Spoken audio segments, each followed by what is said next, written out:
hope you guys are keeping well.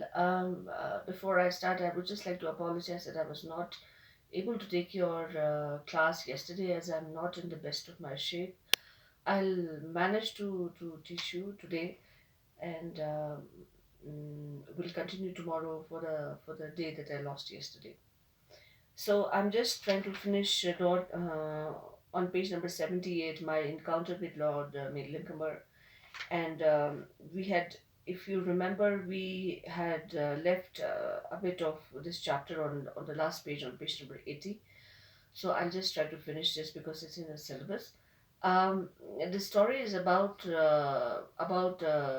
Lord Lincoln, who has put an advertisement in the newspaper saying that he is looking for an entomologist or a calopterist, and someone who is an expert in the study of beetles, and preferably and he wants, or if not, then he wants an anthropologist, which, as per the meaning in your book, says a person who is an expert in the study of insects. And because there was a certain gentleman called Dr. Hamilton who was looking for a job, and he was just surviving on his savings, and suddenly he realized that his savings are also finishing, that he found that he's appropriate for this job, and he went to apply for an interview on the fixed stage. So goes to Lord Lincoln, and he finds that how he's living in one of those old bungalows or villas, and the conversation starts about the interview. So let's start from page number 80. I did finish some part of page number 80, but I'll just repeat it. Do you fulfill the conditions which were there laid down? I believe that I do. So Lord Nikimer is asking that, does your qualification fulfill for the job profile that I asked, and do you have all the requirements? That means, are you an anthropologist or a calopterist? You are a powerful man, and so I should judge from your appearance. I think that I'm powerful, fairly strong. So Lord Lincomer is telling Dr. Hamilton that you seem to have a good physique. You are quite strong. And to that, Dr. Hamilton answers that yes, he's quite strong.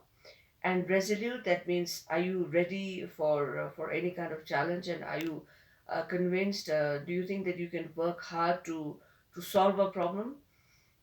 I believe so. And he said, yes, I think I can do that. Someone who has resolute means someone who has made up his mind to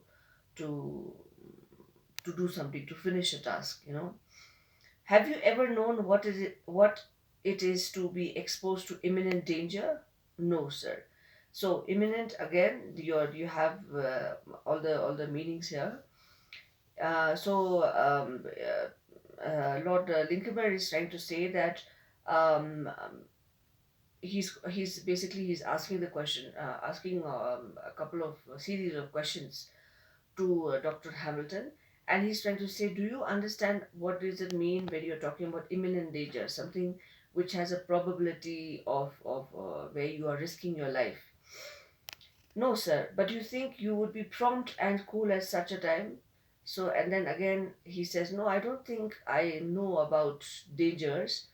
But then Lord Lincoln says, so do you think that you will be able to handle such a situation where you're risking your life? Would you be ready for that? I hope so. So Dr. Hamilton said, yes, I can. I think I can do that. Well, I believe you would. I have the more confidence in you because you do not pretend to be certain. So Lord Lincoln says that I think you can do that because you are not trying to prove that you can fix all the problems. When you are sitting for a job interview, people try to agree to whatever the interviewer is trying to say, in order to retain the job. So every time you say, if somebody is sitting for a job, and then the couple of the questions that are asked to that person, so do you think you can work till 12 o'clock? He said, oh yes, yes, sir, I can do that. Why? Because there's always a fear of losing that job, especially when you really badly need a job. So then, so far as personal qualities go, you are the very man of whom I'm in search. So then Dr. Lord Dinkelmer says that as far as your physical appearance, the way he is, Dr. Hamilton was tall, he had a good physique, he was strong.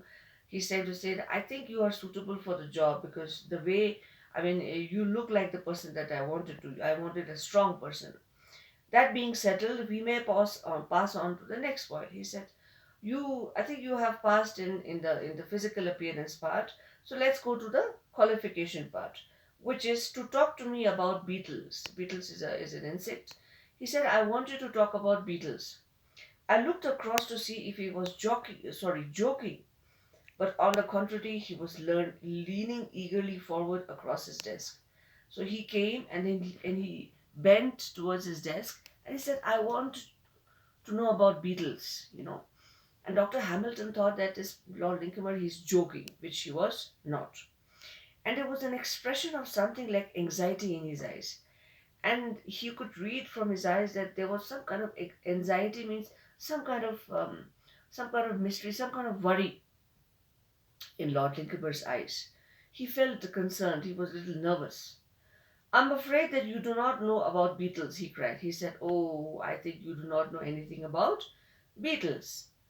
So to that, Dr. Hamilton said, On the contrary, sir, it is a one scientific subject about which I feel I really do know something. So then he said, I would just like to tell you that I really know a lot about beetles. So we come to know that he was a calypterist. I'm overjoyed to hear it. Please talk to me about beetles. And then Lord Lincoln was very, very happy. He said, I'm so happy that you know about beetles. Please tell me about beetles. I talked, and Dr. Hamilton started talking about beetles because he had studied beetles. I do not profess to have said anything original upon the subject, but I gave a short sketch of the characteristics of the beetle and ran over the more common species. He said I did not talk about a particular beetle, but I talked about the classification of beetle and all the insects who come in the beetle family, and I gave him all the history about the characteristics of beetle family, with some allusions to the specimens in my own little collection and to the article on bearing beetles which I had contributed to the Journal of Entomological Science. And then he said that then he must have written articles in the past about beetles. So he remembered those and he took out some points from those articles. And then he kept on telling about, all this was not unreal, not wrong. He was not lying, but whatever he told about beetles was from the facts and figures that he knew about beetles. What? Not a collector? Cried Lord Lincoln. You don't mean that you are yourself a collector? His eyes danced with pleasure at the thought. You are certainly the very man in London for my purpose. He said, You are not a collector? And he was so happy. Lord Lincoln says, You don't mean that you are yourself a collector? He said, Does that mean that you have a collection of beetles also? You're certainly the very man in London for my purpose. He said, You are the man that I was looking for in London. I want someone who knows about beetles. I thought that above 5 million people, there must be such a man, but the difficulty is to lay one's hands upon him. I have been ordinarily fortunate in finding you. He said, I thought with a population of 5 million people in London, I should find someone who's an expert in beetles, in the study of beetles. But then I did not know that I could be so lucky to find the right man who is an expert in studying beetles. This is a small portion of the story taken from the original book called Beetle Hunter by Sir Arthur Conan Doyle. This is an extract, small portion. Coming to question answers.